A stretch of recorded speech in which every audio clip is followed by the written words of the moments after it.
सध्या तरी सरकारकडून या आंदोलनाची फारशी दखल घेतली गेलेली नाही। असं असलं तरी सत्ताधाऱ्यांनी मात्र जरांगेंना डिवसायला सुरुवात केल्याचं पाहायला मिळतंय। त्यांच्या या उपोषणाला, या आंदोलनाला कोण नौटंकी म्हणतंय आणि का म्हणतंय जाणून घेऊ।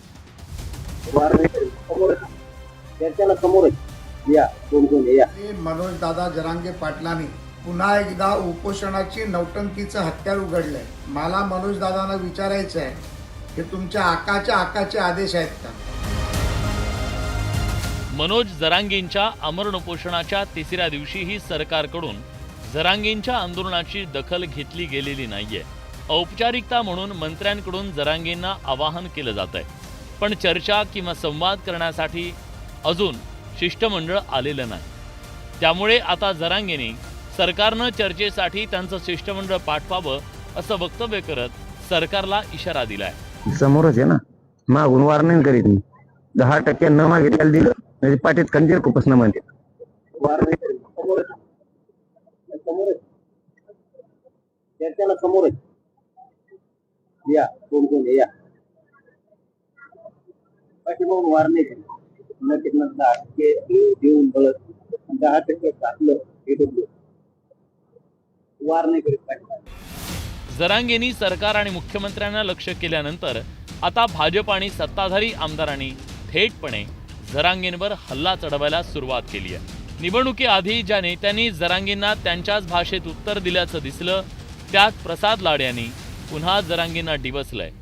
जरांगेंनी 7व्यांदा उपोषण सुरू केल्यानंतर प्रसाद लाड यांनी जरांगे नौटंकी बंद करा असं म्हणत जरांगेंच्या उपोषणावर संशय उपस्थित केलाय। समाजाला गंडवून, समाजाला फसवून हे पुन्हा एकदा उपोषणाची नौटंकी कशासाठी, हा प्रश्न माझा मनोज जरांगे पाटलांना आहे। आणि ज्या पद्धतीमध्ये तुम्ही पुन्हा एकदा तो विषय काढताय, मनोज दादा, मी तुम्हाला सांगू इच्छितो, या बाबतीत मी तुम्हाला 1 वर्ष झालं आव्हान करतोय। काय देवेंद्रजींनी केलं नाही आणि देवेंद्रजींनी या राज्यातल्या मराठी समाजासाठी काय काय केलं हे आपण दोघे एकदा जनतेसमोर येऊन बोलू। म्हणजे ही तुमची नौटंकी आणि तुमच्या आकाचे आदेश काय या राज्याला अस्थिर करण्याचे आहेत का हे लोकांसमोर येईल आणि दूध का दूध, पाणी का पाणी हे जनतेला माहिती पडेल।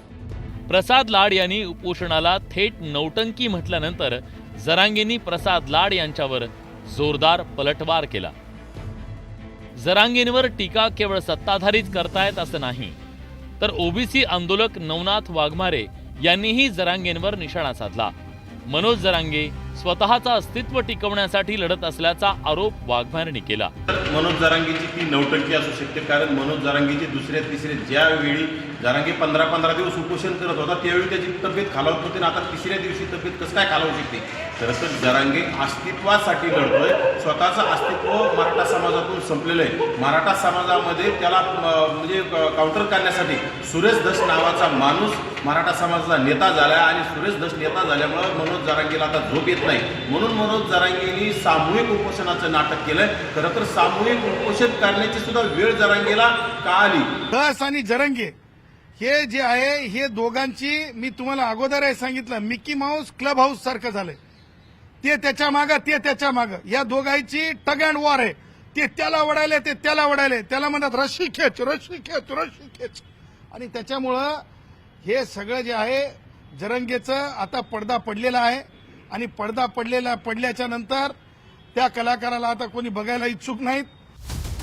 एकंदरीतच मनोज जरांगेंचं उपोषण सुरू होताच पुन्हा एकदा सत्ताधारी आणि जरांगे यांच्यातल्या संघर्षाला धार मिळाल्याचं दिसतंय।